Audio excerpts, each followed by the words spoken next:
Welcome. As we approach the new year, many people have their personal resolutions, and quite often they have to do with one's physique and one's health. So some people want to lose weight, other people, a minority, and our struggle is real, want to gain weight and they can't. So we're going to discuss diet, we're going to discuss nutrition. And with us, we have Thomas Bisson. Thomas is a personal trainer and is someone who has some very clear views on the issue of fitness, on lifestyle, and also it's someone who is related to our, let's say, to the objectivist universe. And he's someone who recently did a workshop on diet for Ayn Rand Center UK members on the higher echelons. And this is going to be available soon. So another reason to become a member if you're not a member yet. And also with us today, we have Mark Pellegrino. Mark is someone who keeps in very good shape, who also has views on workouts and on keeping fit. So let's jump on it. So Thomas, the topic today is a Platonic versus an Aristotelian approach on nutrition and diet. What do we mean by that? So nutrition principles are universal. They will apply to almost anyone. And I say almost anyone because there's always going to be some outliers with extreme conditions.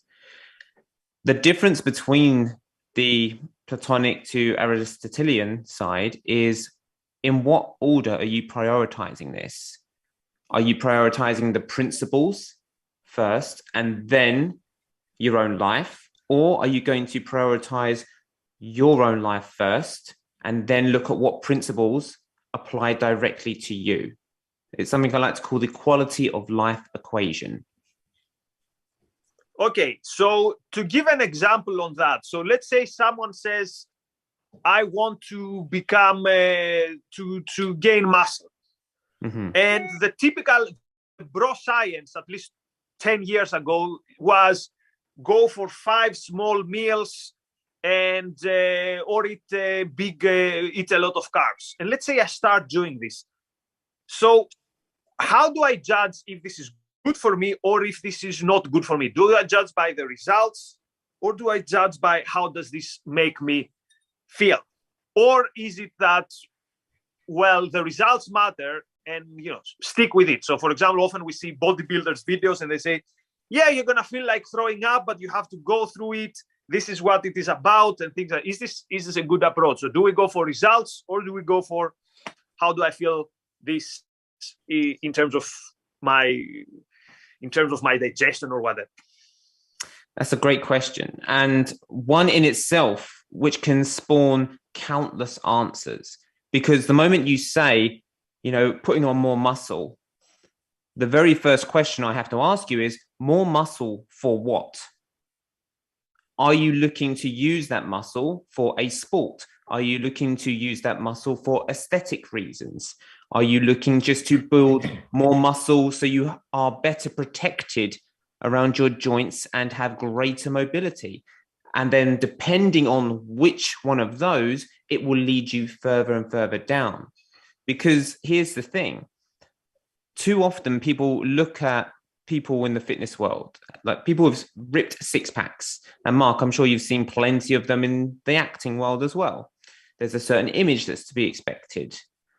And what people don't realize is the lifestyle, unless you have a specific set of genetics, the lifestyle for someone who has to have a six pack is undesirable for most people. And so before we even get into the question of, what do I need to do to get more muscle? It's answering those first questions first. It's like, okay, what kind of lifestyle do I want to live first? Across the board, as a pure principle, we all need more muscle mass. That is 100% true. Recent studies have shown the belief that once you've gone past 30, our metabolism slows down. That has been proven false. The human metabolism doesn't start slowing down till the age of 60. What does happen after 30 is that the average man in particular, the muscle mass will start wasting away. So these people who are noticing a change in their metabolism, and I'm using quotation marks, it's not actually their metabolism slowing down, it's the muscle mass that they had has now diminished, meaning they are burning less calories because there's less muscle to burn those calories. And as they get older, unless they take action, they become more vulnerable, more at risk of injuries, of diseases, and the quality of life goes down. Are they losing muscle mass? Are they losing muscle mass because of hormone changes in their body? Not necessarily hormone changes. That is a small part of it. But you have to remember the body is built to survive. Muscle and strength are both defensive mechanisms, meaning it's your body giving you more strength, giving you more muscle to better protect the energy reserves in your body. So let's say, for example, as a caveman, I'm out, a log has fallen on my family, I have to lift it, and it takes everything in my body to physically do it. And even then I am struggling. All the energy stored in my muscles are gone. So then and the body always keeps like an emergency stash for life or death situations. That gets tapped into, it gets used for this last minute act of heroism. And then as that's happening, signals are being fired off saying, our emergency stash has been used. Now, if anything was to attack us from this point, we are screwed. So we need to better protect these emergency energy stores from future assault. That's why we need to be stronger. That's why we need more muscle. That's how the body reacts. It's the strictest accountant possible, where just by existing, if you have muscle, you are burning calories. Now, if you are in an environment where you don't have much calories to eat, you don't have much food around you to eat, your body's going to take stock and say, right, this load of muscle over here is costing us every single day, but we're not using 30% of it, so it can go. But this fat over here, it costs nothing to hold on to fat. And if anything, fat is just energy waiting to be used. So let's keep it. And not just that, next time we eat, let's make sure we're keeping even more of it. So you are saying then that after 30, in a way, the body needs extra stimulation to keep the muscle. So you need to remind the body, hey, this muscle is to be kept. So what would be your take then to the people who say, well, after 30, you need to train in a different way? So in a different way, I guess, means in a clever way, which means that you don't put, for example, too much pressure on your joints. Mm-hmm. But what does this say about the frequency? So let's say if I tell you, look, I do mostly body weight or I do light weights, but as we discussed in the past, Thomas, I do them slow, controlled, negative reps. Negative reps, for put simply people, is like when you put the weights up, when you put them down, you control it so that you don't just drop it and you put. So if someone does the workout in a careful way, would you say that even after 30 or 40, you can still work out 4 or 5 times every week? I would say once again, it depends on your goal and what you're getting it ready for. Someone saying 4 or 5 workouts a week? My question would be, okay, how are we going to break those down? Because here's the thing with the human body, you can go hard or you can go long. You cannot do both. If you are doing a hard, intense session, you need recovery. And especially as we age, your joints, the more you use them, the more they wear out. Yes, we can take measures to improve them and to make sure we've got enough muscle around the joint to keep as much as we can. But just like any door hinge, right, over time, it will just wear out until the point it either needs replacing or it just causes some creaks and stuff. So then let's take I mean, I know you're into martial arts as a great example. My recommendation would be to do 1 or 2 strength training sessions per week, would not need to be any longer than 30 minutes. And then the other session times that you're talking about is just honing the skill of your martial arts. Is to learn how to use that new strength, how this new strength that you've just built in those strength sessions, learn how to use that in a martial arts situation, because your reactions are going to change. The force you can generate will change, all of those little things. So if you was to imagine a tennis player, right, they throw the ball up and they hit the racket, ball goes straight to the end of the court and they can hit the line every single time. But now the moment they get even 2% stronger, their accuracy is way off. So they have to re-hone everything. Yes, they're going to have more speed and power, but what good is that if they're constantly hitting out and losing? Do you find that exercising has evolved over the last few years just for the everyday average guy? I feel like now if I go to a trainer, exercises are far more dynamic, far more practical movements that really strengthen my body for either the athletic stuff I want to do or just daily living. Do you think that everybody's sort of getting on that train instead of just the typical repetitive weightlifting, A to B movements that we used to do in the 80s? All right, I used to do in the 80s. I'm older than you guys. I think it very much depends. To be honest, from my perspective, my main focus is helping people over 40, because the problem is when you're over 40, you can't train like you're 20. Yeah. And here's the thing, right? Although it may seem like more fun, or the montage videos we see of lots of jumping around and crazy kind of moves and more dynamic moves, as you're saying, it looks more exciting, looks more fun, looks more creative, and you look a lot more heroic doing it. However, the risk of injury also goes up as well. You have to remember, when you're in a gym situation, ask yourself one simple question. What is my purpose here? Am I here to build strength, or am I here to demonstrate how strong I am? And at the moment, what I'm seeing is more people are going into the gym to demonstrate their strengths, and there's a chance they're causing way more harm than good. So for example, and just to give you a real context of what the difference between that is, right? If I'm going in and I want to demonstrate how strong I am, and this is 80% of people, I'll go up to a machine, I'll grab it, and I've set the weight. The weight's quite heavy because I'm a tough guy, and just start yanking at the thing, start pulling it in and out, doing my reps. So I'm going in there, I'm like, okay, I've got to do 12 reps of 4 sets and whatever. And I'm doing whatever I can to hit those numbers and just going for it.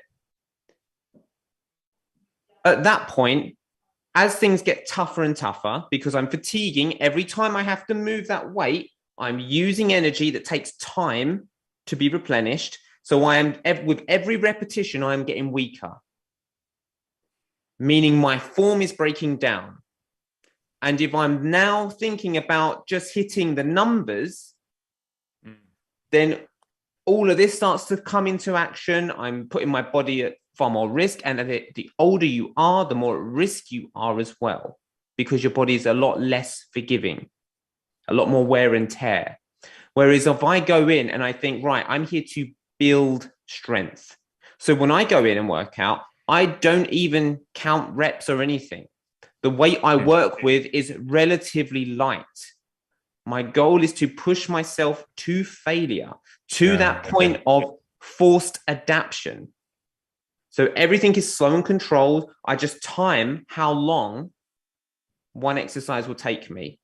So I'm working with a lighter weight, because what I'm trying to do is use mindfulness kind of techniques to feel the muscles first, engage them, and then prioritize that, the sensations of the muscles I want to feel working, I prioritize that over the actual movement. So in terms of that whole value system again, I'm prioritizing the engagement of those muscles over the movement of the exercise. Does that make sense? Yeah. And do you always work till failure every single time you're doing a set? Every single time, unless I am not confident in my technique. So then I will focus on the skill element. And with the skill element, I'll go even lighter with the weight, and then I get repetitions. So and you work till failure even when you're doing body weight exercises too? Absolutely. Absolutely. I saw you've got a towel near you. Is that a towel? It's a sweater. I was putting it over my dog. He's shivering. Oh, okay. I was going to say, I could take you through an exercise right now with just that one towel, or even just your hands, and show you how to. So if you wanted to do this, and if anyone watching wants to do this along with us, what I'd like you to do with your hands, clap them together or clasp them together. Keep your chest up and lifted, leaving about 2 inches away from your chest and around your solar plex area. And all I want you to do is slowly squeeze your hands together and focus all of your intention on your chest. 50% effort, I want, just 50% effort, just squeezing your chest. It's the only thing you should be focusing on, the squeezing of the chest muscles. And as you do that, you should feel your hands pushing further in. And it's in a bit 3 like seconds, go on. It feels a bit like flexing, like you're flexing your chest. Yeah. Now in 3 seconds, you know what that feels like, Nikos, don't you? In 3 seconds, you're going to increase from 50% effort to 75%. And as you increase to 75% of your max effort, you're going to start to notice some shaking happening. Yep. And then in another 3 seconds, I'm going to ask you to very slowly increase to 100% of your max effort. So imagine you've got an orange or something in your hands and you're really trying to get all the juice out, 100% effort. And now you should start to feel the burning sensation kicking in. Yep. So very quickly, this is just one example of how you can just focus on intention and taking those muscles to failure and emptying, because it's all about emptying the energy. So the way I like to think of it is the first 50% is more meditative, just trying to get the intention. The second, where it starts to shake, that's where energy is being spent faster than it's being replenished. And then the final 30 seconds, or where the burning sensation kicks in, that's where you're running on empty and you've got lactic acid being built up. And that's what's really starting to send those signals. Thomas, before we go to questions, because we have many questions from Super Chat. So let's say I go for pull-ups. Yes. How does this translate? So would this, going from 50 to 100, would this be parts of one pull-up? Or would it be the first 2 pull-ups I'm light, the third pull-up I squeeze a bit more, and then the last pull-up I pull it only? So would this apply to one pull-up, or to one row, or to one dip? Or in a set, let's say, of 5, it would be different reps in that set, would be on different intensity? So in terms of what we've just gone through there, to do that particular exercise, you need something immovable.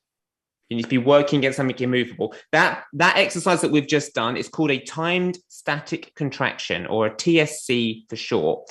It is the safest way to build up joint strength, especially, and muscle strength, because there's no risk, almost no risk of injury. In terms of your pull-up situation, because you're now moving, you are the resistance, therefore you're not immovable. The biggest and most important part of the entire thing will be the first couple of inches of movement, the hold at the top, and then the way down. So in terms of building muscle and strength, yes, the way down. Yes. So in terms of importance, in level of importance, the first few inches, set the whole move. It primes the entire body, not just muscularly, the nervous system, the way your brain is able to actually activate the entire muscle instead of just portions of it. Then the hold at the top, or the contracted position, is just where you are meant to engage and try and really squeeze everything out. And then the lowering phase is where the strength and the muscle is built. That's the easiest way to think of it.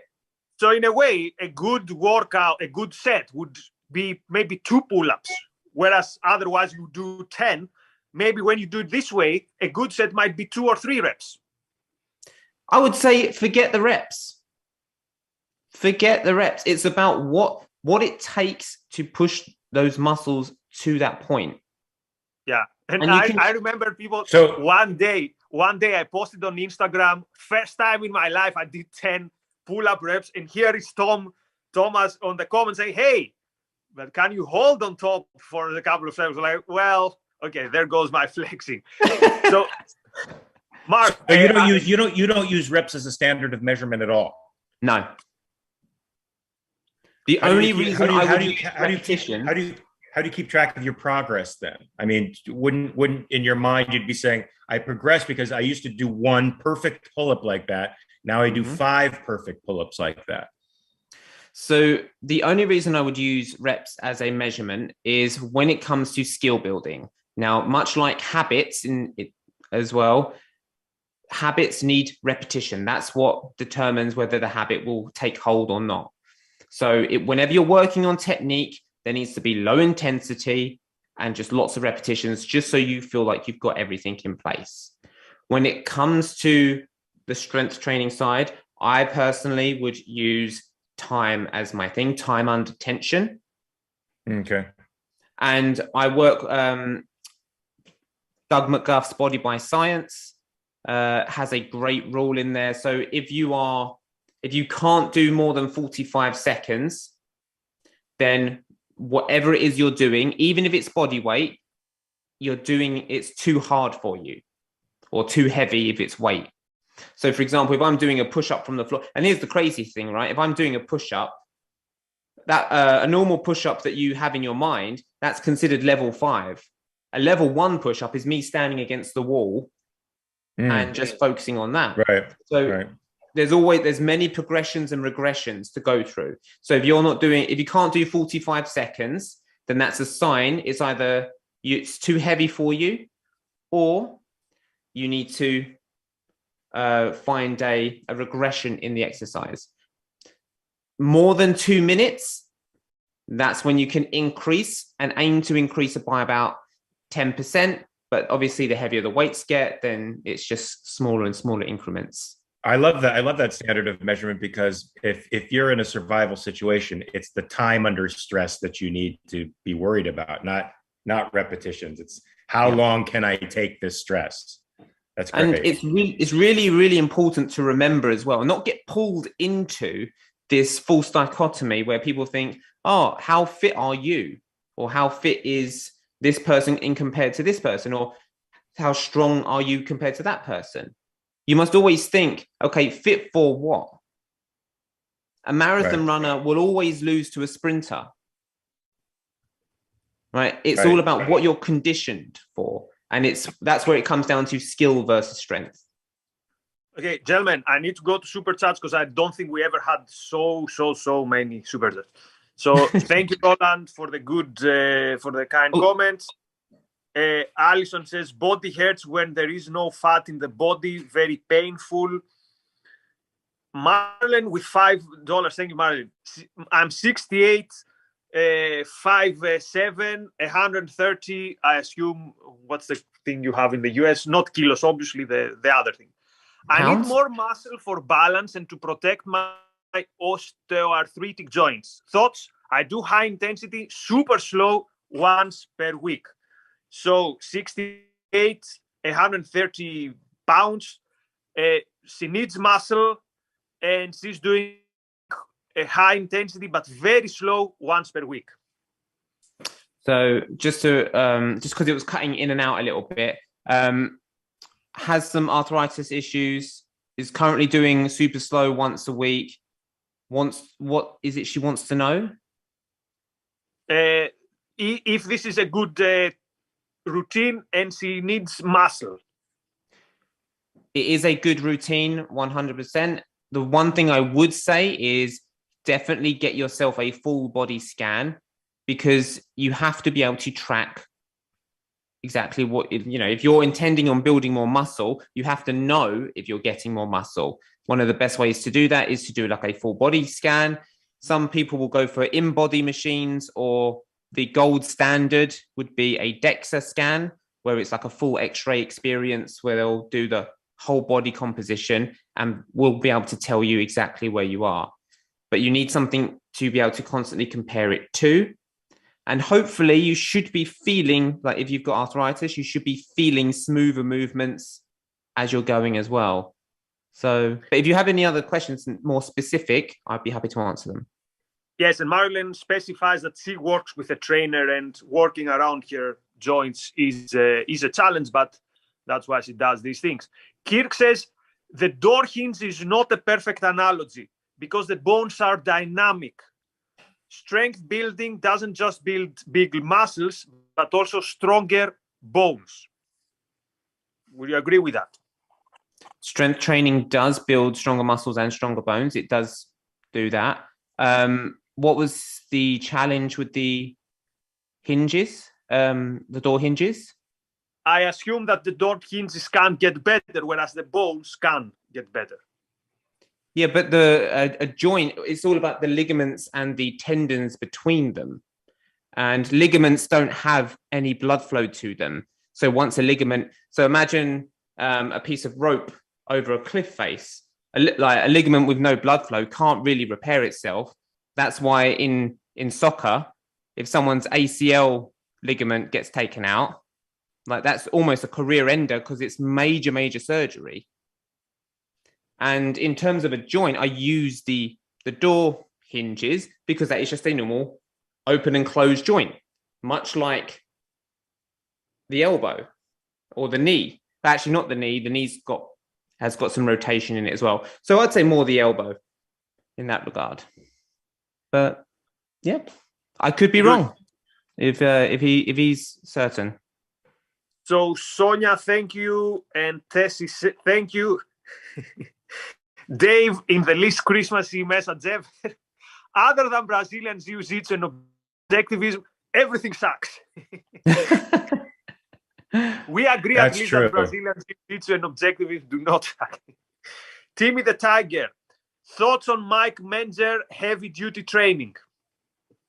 I love Mike Menzer's work. I've never done his program, but I have. This is the old school bodybuilder from the 80s, right? Yeah. I used to do that when I was huge, when I had tons of muscle, and it was crazy. Yeah. I actually think I got injured doing that stuff. So Mike Menzer was a follow-on from Arthur Jones, and and he was still figuring stuff out well until like the late part of, or well after the heavy duty 80s stuff. And so it was a constant refinement. His principles are sound, and he was constantly discovering new ways of doing things. And I rate Mike Menzer and his style quite highly. And he has definitely had a huge impact in how I train my clients, especially in the way he talks about genetics. And he's still around, unlike that one bodybuilder who won a bunch of Mr. Olympias, and he's on crutches now because he used to lift so heavy all the time. You know that guy I'm talking about? They did a documentary about it. Oh, yeah, no, Mike Menzer passed away. He died. Oh, did?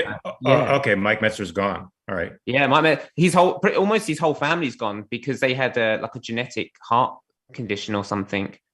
It was crazy. So John, I would recommend John Little. John Little worked with Mike Menzer quite closely.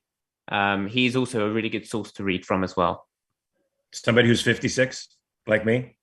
Yeah, exactly right. To read them? Okay. Yeah, 100%. He wrote The Time Savers Workout was his last book. Okay, we got some... Nice. we got some pushback on the reps thing, and maybe this is a good chance for you to clarify, because I don't think you mean we shouldn't do reps. So Kirk says, thank you for another super chat. You need reps to give you a range to shoot for. Fail at 6 to 8 reps, for instance. So you need to know how much weight it takes for you to fail there. So reps gives you a metric. It gives you a threshold. It gives you an understanding. And also it allows you for progressive overload. Thoughts? So I agree that reps have their place, 100%. But I think, in my personal opinion, and from my experience, reps have their place when it comes to getting better at skills or technique, 100%. In terms of muscle failure, you do not need X amount of reps in your head, because you will start to prioritize hitting the rep number over everything else. Remember, and this is the key part of my training, I really embrace the Isaac Asimov 3 laws of robotics with this, where it's the rule number 1, everything that I assign a client, it must be safe as possible. Rule number 2, it then must be as effective as possible, unless it conflicts with someone's safety. Rule number 3, it must be as efficient as possible, unless it conflicts with how effective or how safe something is. Now, if you're going into an exercise and you think, right, I have to hit 6 reps, then even if the weight is too heavy for you, you're going to start to, because you're so focused on those repetitions, you're going to start to focus on moving the body, using momentum, which is also an external force, not generated by muscle, because there's going to be a bit of lag, push and pull from that. So then it doesn't, like, you're compromising the safety and even the effectiveness. So it's not that I think repetitions are pointless. I think that my personal opinion is the mindset should be muscle first, then movement, and listen to more how your body is responding with time under tension. Time is the gold standard. You can track how many reps you're doing within that time, because that can also be a good way to see that each rep is a good certain cadence, and you're not just rushing through the first few and then it's your last couple that are like 10 seconds each way. But in terms of a gold standard, time under tension, I think is better. But thank you for your question. Timmy the Tiger asks, any advice on supplementing your diet? In regards to what?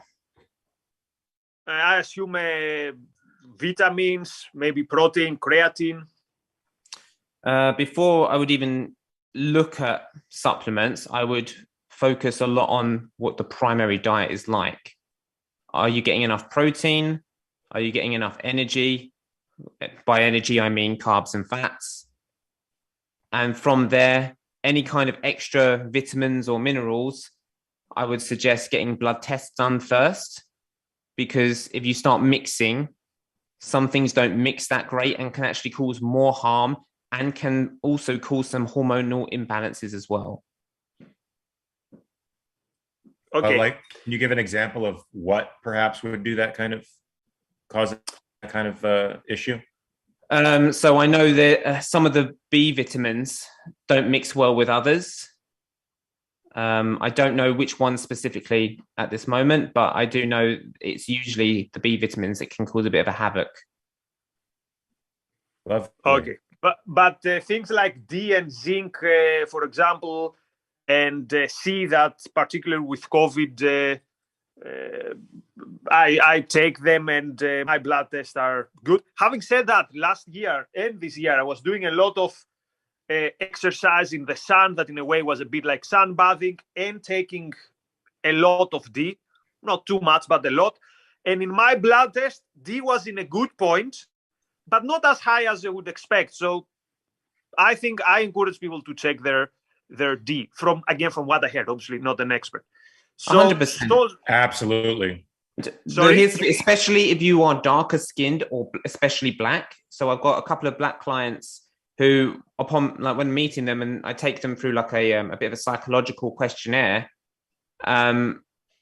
just with their moods and their like where their heads were at, there was something not quite right. And usually that is a vitamin D deficiency, can really affect your moods.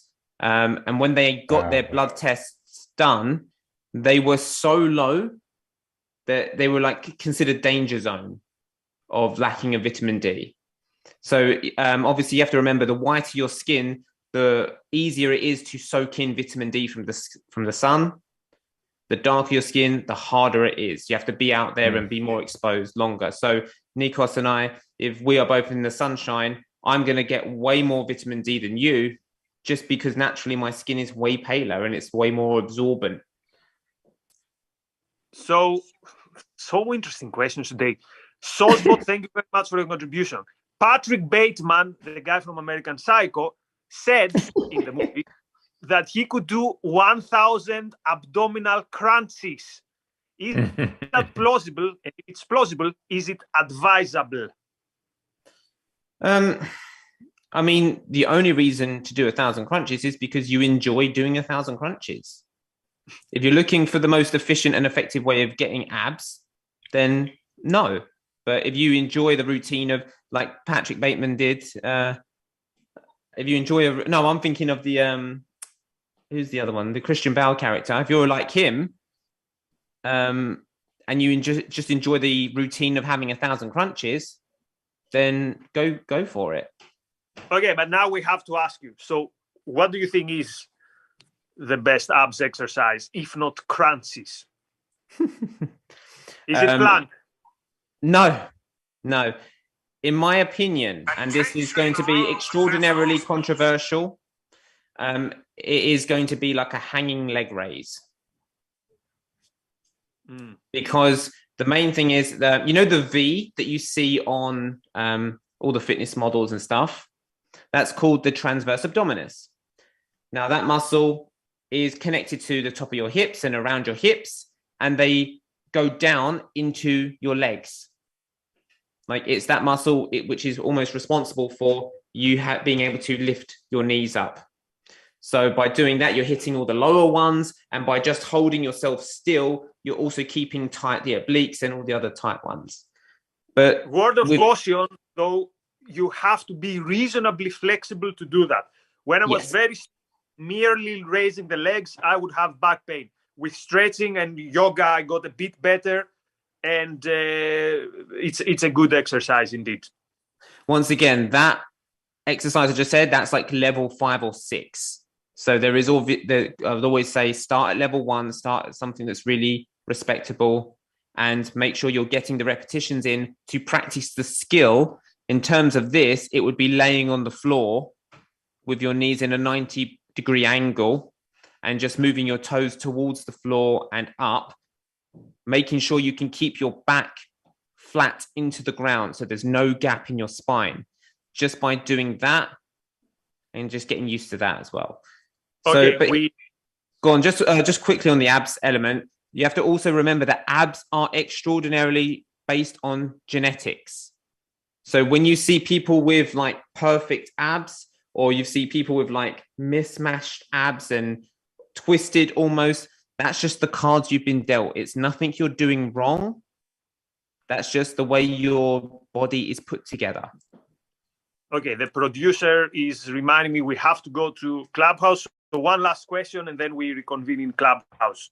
So thank you, Bradley. Very interesting question. Run's main villains are physically weak men. What does physical strength have to do with masculinity and envy? And isn't this a form of second-handedness? I don't really understand the second. Let me read this again. What does physical strength have to do with masculinity? I get that. And envy, I assume this means it triggers envy. And isn't this a form of second-handedness? So, I mean, if you mean if our friend means that being envious of someone who looks good is second-handedness, I totally agree. So let's focus on the first part. Does physical strength, is it linked with masculinity? I think the answer is probably yes. And I have some things to say, but and I skipped the super chat. I'll get back to Kirk's question soon. So, but let's focus on that. So, when you think about early beginnings and early humans, Tribe A has 10 men, 10 women. Tribe B has 10 men, 10 women. Tribe A sends the men to fight. Tribe B sends the women to fight. The men, like, let's say 2 from each side perish.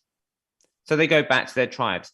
Now, Tribe A has 10 women, 8 men. Tribe B has 8 women, 10 men. Next year, there'll be 10 new babies. That means the tribe, I know people are going to react to the fact that I'm using the word tribe here, but the tribe is bigger. And eventually we'll win out over time because they will have the greater numbers and we'll be able to succeed in terms of a survival kind of way.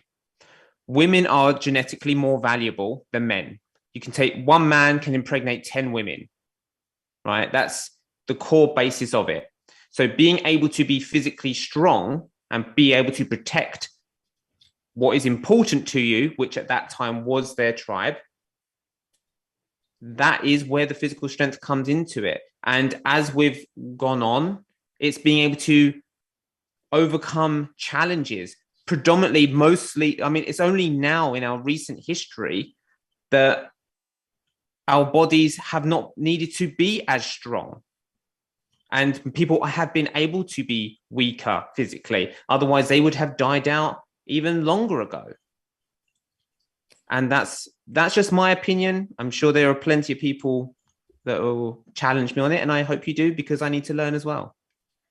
Mark, last 3 minutes. What's your take on that? Strength and masculinity. Sure. I definitely think it's an aspect of masculinity. I think it's a respectable aspect of masculinity, particularly when you develop it by conscious direction. It's not just something that you're handed genetically. And in a way, it's a manifestation, at least of the will, that I want to exert control over my environment, over nature, over myself. And this hasn't got to do with, so even when I see people who are in wheelchair and they try to do pull-ups, that's exactly the message. The message is, no, I'm not satisfied. I want more. So that's a nice manifestation. Okay, I have more questions. This was on diet, and we ended up talking more about fitness. Kirk says more on health and fitness. I couldn't agree more. Thank you, Kirk. So we will try to have more of these kinds of episodes. Again, for Ayn Rand Center UK members, there are exclusive events with Thomas. But also, Thomas, tell us where people can find you. You post some very interesting videos on Instagram. The one that really got my attention is when you explain why warm-up is better being dynamic rather than static, and you have the steak. And so Thomas uses these examples that you see them once and you remember them. So I would say check him out. Consider having him as your trainer. I think you also do e-training from Zoom. So tell us more about where people can find you. So I've got Instagram, which is Body by Bisson, double S on that. Or you can just reach out to me through my website, which is chigwellpersonaltraining.com. I do training through online and Zoom and stuff as well. The holistic nutrition as well as strength training as well. So I would encourage people to start from your Instagram. It's a very good landing page to get a sense of what you do and who you are. Okay, gentlemen, let's go to Clubhouse for the next 15 minutes or so. You can ask more. We can discuss more things there. Thomas, Mark, thank you very much. Everyone. Thank you. Thank you very much. We reconvene on Clubhouse. Bye-bye. Bye.